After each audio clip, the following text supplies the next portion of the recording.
सभी प्रेमियों को हरिओम। देखिए, अभी बल्ब की बात चली तो ध्यान में आया कि बल्ब फ्यूज हो गया और आदमी कंफ्यूज हो गया।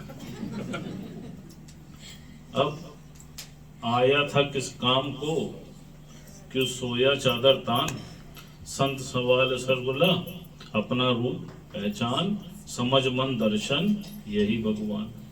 आप देख लीजिए, जैसे कमबख्त पे बात चली तो अभी मुझे ध्यान आ रहा था वो दृष्टांत वजीर का, कि एक वजीर होता है और वो जीवन पर्यंत राजा की बहुत मनमना भाव से सेवा करता है, और जब उसका अंतिम समय आता है तो राजा उससे बड़ा प्रसन्न हो जाता है और बोलता है कि मांगो, तुम्हें क्या चाहिए, जितनी तुम संपदा मांगो मैं तुमको देने के लिए तैयार हूं।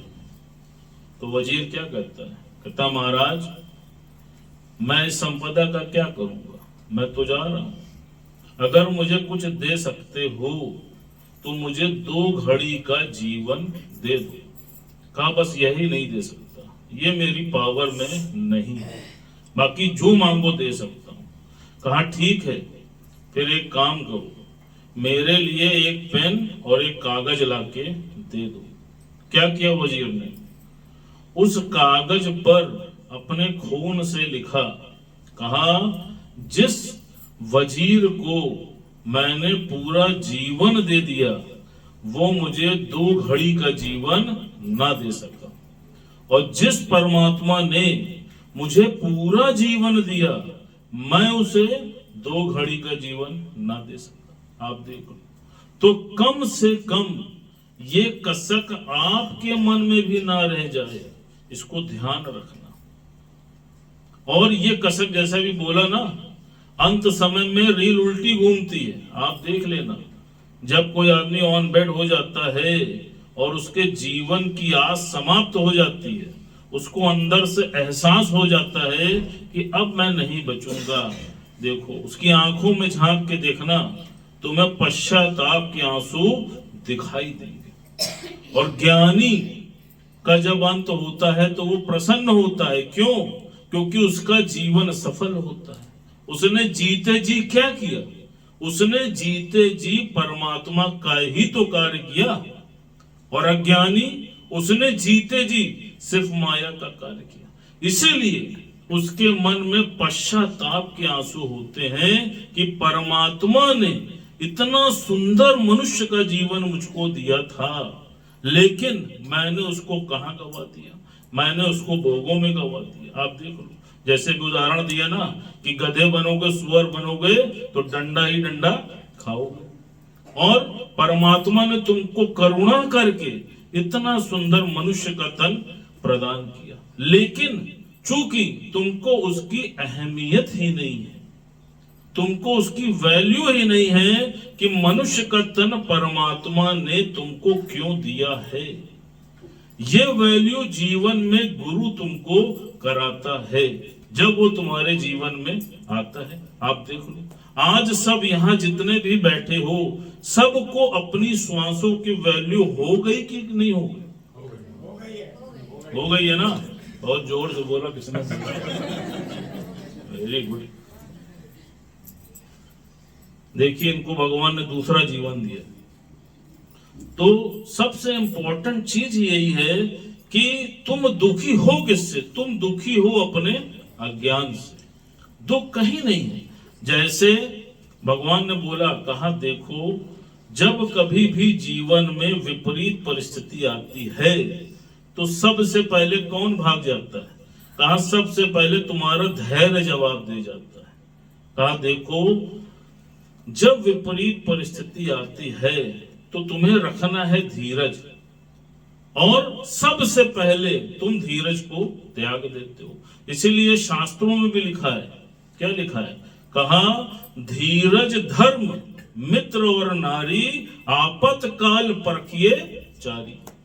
आपत्ति काल में पता चलता है कि कौन तुम्हारा अपना है, और गुरुजी ने क्या कहा? गुरुजी ने कहा कि दुनिया पासिंग शो है, ये रुकने वाला नहीं है। जो आज है वो कल नहीं है। कोई भी स्थिति क्या रहने वाली है, आप बताओ। जैसे भगवान ने बोला, कहा न अनुकूल परिस्थिति रहने वाली है और न प्रतिकूल परिस्थिति रहने वाली है, और दोनों ही जाने वाली है। जैसे एक व्यक्ति जेल में बंद था और बड़ा दुखी रहता था। उसका मित्र उससे मिलने पहुंचा तो उसने कहा कि कोई ऐसी चीज बताओ जिससे मुझको आनंद आ जाए। वो व्यक्ति अपने गुरु के पास गया। गुरु ने उसको मंत्र दिया, कहा जाके मित्र से बोलना ये भी गुजर जाएगा। उसने जाके मित्र को बोला कि गुरु ने मंत्र दिया है, ये भी गुजर जाएगा। वो नाचने लगा। क्यों?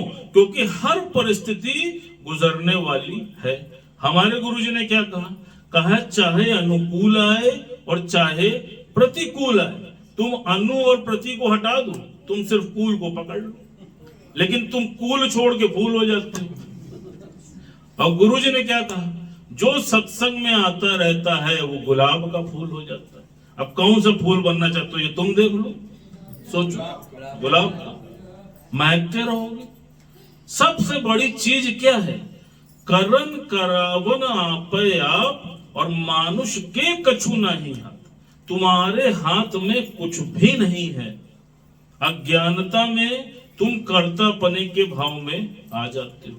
जैसे छोटा सा उदाहरण आप देखो कि किसी जज ने मान लो फांसी का जजमेंट दे दिया और कलम तोड़ दिया। अब आप बताओ कि तुम्हारी पहचान चाहे मिनिस्टर से हो, चाहे थानेदार से हो और चाहे जेलर से हो, कोई भी उस फैसले को बदल सकता है क्या? नहीं बदल सकता। तुमको उस फैसले को मानना पड़ेगा। क्यों? क्योंकि जज ने फैसला लिख दिया। गुरुजी ने क्या बोला? कहा धरती पे 100 खून की भी एक ही सजा है, फांसी। लेकिन परमात्मा के यहाँ ऐसा नहीं है। वहां हर खून की अलग सजा है। जितने भी तुमने कर्म बनाए उन सब की अलग सजा उसके खाते में है। अब परमात्मा ने जो सजा तुमको नियति कर दी उसको कोई बदल सकता है? जब जज के फैसले को नहीं बदल पा रहे तो परमात्मा के फैसले को बदल पाओगे? इतनी सी बात हमको जीवन पर्यंत समझ में नहीं आती है और हम हर पल अपनी स्थिति को बदलने में लगे रहते हैं। भगवान ने क्या बोला? कहा तुम सिर्फ अपनी मनोस्थिति को बदलो। परिस्थिति तुम नहीं बदलेगी, तुम्हारी मनोस्थिति बदलेगी तो तुम्हारी परिस्थिति स्वतः बदल जाएगी। बनाने वाले ने बना दिया, रचने वाले ने रच दिया।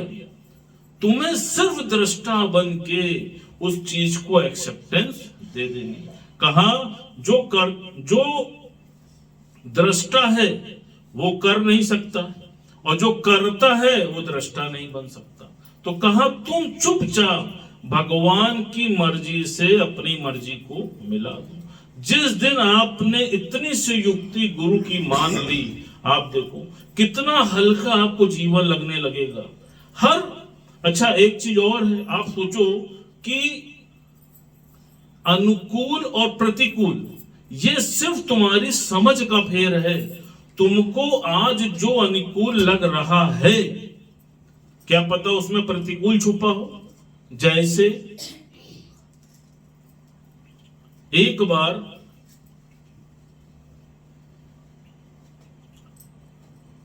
दो व्यक्ति पानी में डूब रहे थे और डूबते डूबते एक व्यक्ति को लकड़ी का लठ मिल गया। उसने लठ को पकड़ लिया और वो आराम से तैरने लगा। उसकी स्थिति बहुत अनुकूल लगने लगा कि ये तो सुरक्षित हो गया। और दूसरा व्यक्ति जो डूब रहा था वो पतली सी रस्सी पकड़ के तैरने लगा।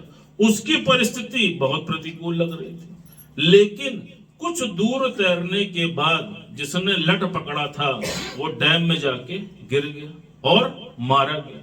स्थिति तो उसकी अनुकूल लग रही थी, लेकिन क्या हुई अनुकूल? नहीं। उसके अनुकूलता में प्रतिकूलता छुपी थी। लेकिन जिसने महीन रस्सी पकड़ी थी, ये सत्संग रूपी रस्सी, वो बच गया। तो अब आप देखो, दिख तो रहा है प्रतिकूल, लेकिन जीवन में हुआ क्या? अनुकूल। तो इसी प्रकार इस दुनिया में भी तुम चुपचाप गुरु की शरण में आ जाओ और मनमना भाव से इस ज्ञान को पीना शुरू कर दो। तुम देखना कब तुम्हारी मनोस्थिति, कब तुम्हारी परिस्थिति बदल जाएगी, तुमको पता ही नहीं चलेगा। लेकिन तुम जब कर्ता भाव में आते हो, तुम ये समझते हो कि मैं करने वाला हूं, मैं इसका रचयिता हूं, तभी तुम बार बार उन परिस्थितियों में फंस जाते हो। जैसे एक बार हिटलर फंस गया। हिटलर द्वितीय विश्व युद्ध के बाद उसका बड़ा अत्याचार बढ़ गया और जो भी उसके विरोधी थे वो उससे बड़ा परेशान हो गए। तो सब विरोधियों ने ये सोचा कि कुछ भी हो जाए, अब हिटलर को हमको पकड़ना आवश्यक हो गया। उन्होंने क्या किया? उन्होंने एक एजेंट को हायर किया और उसको बोला, कहा कि तुम अगर हिटलर को जीवित पकड़ के लाओगे तो तुमको बहुत ढेर सारा इनाम दिया जाएगा, लेकिन नहीं पकड़ पाए तो तुम्हारा सर कलम कर दिया जाएगा। कहा ठीक है। पहले होते थे जासूस। हिटलर के जासूसों ने हिटलर को यह सूचना दे दी कि आपको पकड़ने का षड्यंत्र रचा जा रहा है। उसने क्या किया? उसने अपने जैसे हूबहू 10 हिटलर और तैयार करा दिए। अब वो जहां कहीं भी जाता था तो अपने साथ वो 10 हिटलरों को लेके जाता था। जब वो जासूस पकड़ने पहुंचा तो उसने हिटलर के जैसे 10 हिटलर और देखे। अब वो कंफ्यूज हो गया कि ओरिजिनल हिटलर कौन है, और उसको वो थॉट आया कि अगर गलत को पकड़ के ले गया तो मेरी गर्दन कलम हो जाएगी। बहुत बुद्धिमान था। उसने क्या किया? उसने कहा, वाह हिटलर, तुम्हारे जैसे ये जो 10 हिटलर हैं ये बहुत ही नायाब हैं, लेकिन इसमें एक कमी रह गई बस। तो जो ओरिजिनल था बोल पड़ा, कौन सी?